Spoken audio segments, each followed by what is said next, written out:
бори дигар дуруд мефиристам аз дафтари марказии радиои озодӣ дар шаҳри Прага. Ман Шалугу хоҷа ҳастам. Соати 10:01 ба вақти инҷо дар хизмати шумо азизон бо сархатти хабарҳои рӯз ва албатта бозам ёдатон наравад ки соати 1 барномаи хабарии радиои озодӣ аст. Дар ҳаминҷо дар озодӣ видео бо 15 дақиқа хабару гузоришҳои тоза аз Тоҷикистону ҷаҳон. Умедворем ки моро дар ин суҳбат ва мегӯна дар барномаи хабарӣ чун ҳамеша ҳамроҳ хоҳед буд.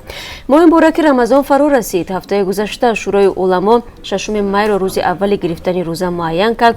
Президенти Тоҷикистон дар остонаи моҳи Рамазон сокинони кишварро бо фарорасии ин моҳи муборак табрик кард ва дар паёмаш боло бурдани нархҳоро аз сӯи тоҷирон дар остонаи ин моҳ ба боди интиқод кашид. Эмомалии Раҳмон ҳатто гуфт онҳое ки беасос қимати маҳсулоти озуқаро баланд мебардоранд худу аҳли хонаводаашонро аз савоби ин моҳ маҳрум мекунанд. Аммо тавре аллакай одат шудааст ҳар сол ба ҳангоми Рамазон нархҳо якбора боло мераванд. Имсол низ истисно набуд ва ҷаиши нарх аз гӯшт маҳсулоти серистеъмол дар ин моҳ оғоз гардид.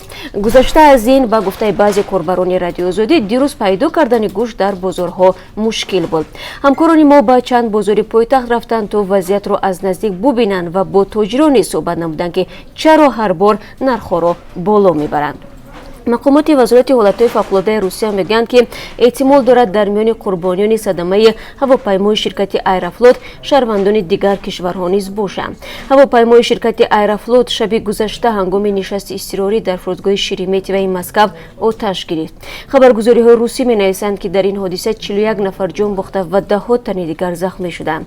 Тибқи охирин гузоришҳо дар ин ҳодиса беш аз 40 нафар тавре гуфтем кушта шуданд ва то ҳол дақиқ нест ки дар миёни қурбониёни ҳодисаи садамаи ҳавопаймо дар фурудгоҳи Шереметьеваи Москав шаҳрвандони Тоҷикистон ҳастанд ё не. Ҳавопаймои суперҷети истеҳсоли Русия дар хатсайри Москав Мурманск парвоз дошт ва баъди чанд дақиқаи парвоз сарнишинон нишасти изтирорӣ талаб карданд. Хадамоти Flight Radar гузориш дод ки ин ҳавопаймо 45 дақиқа дар ҳаво буд ва пеш аз нишасти изтирорӣ 2 дафъа дар атрофи Москав чарх задааст. Зоҳиран толибон созишро қабул надоранд. ҳанӯз охири ҳафтаи гузашта президенти Афғонистон Ашраф Ғанӣ толибонро ба музокироти мустақим даъват намуда таъкид кард ки ҷонибҳо бояд ба оташбаси доимӣ даст ёбанд.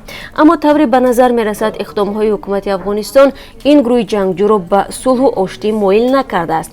Дирӯз дар шаҳри Пулихумрии Афғонистон боз як ҳамлаи интиҳорӣ анҷом дода шуд ки дар натиҷа чандин кас кушта шуданд. Дар ин бора низ дар барномаи имрӯз бароятон хоҳем гуфт. Магар ҷарима рӯи ҳал аст ва ё чӣ гуна падаре ки барои монеи таҳсили духтараш ҷарима шуда буд барои он ки духтараш ба роҳи дур наравад дар деҳи худашон симхона сохтааст. ҳанӯз дар моҳи март агар ёдатон бошад бинандагони азиз додгоҳ дар ноҳияи Нуробод волидони 3 духтари наврасро барои монеъ шудан ба таҳсил 10 000 сомонӣ ҷарима баст. волидон аз он нигаронӣ доштанд ки далел ва сабаби дур шудани фарзандони онҳо аз мактаб дар додгоҳ ба назар гирифта нашуд. ноҳияи Нуробод ҳудуди 17 000 хонанда дорад ки дар 85 мактаби миёна таҳсил мекунанд. Аммо ба далели набуди мактабҳои 11 сола кӯдакони бархе аз деҳот маҷбуранд бо тай кардани масофаи зиёд барои таҳсил ба рӯстаҳои дигар бираванд. Ба гуфтаи мақомоти ноҳия дар як соли ахир онҳо тавонистанд барои ҷаримаву ба ҷавобгарӣ кашидани волидон 47 нафар аксаран духтарони аз таҳсил дуршударо дигар бора ба мактаб биёранд. ҳамкорони мо ки ахиран аз Нуробод баргаштанд мегӯянд як падареро ки ҷарима карда буданд барои бунёди симхона дар ниҳоят худаш даст ба кор шудааст. рӯзи шанбе пажӯҳишгарон эълон карданд ки дар аҳроми бузурги Ҷиза як қабристони наверо ёфтанд.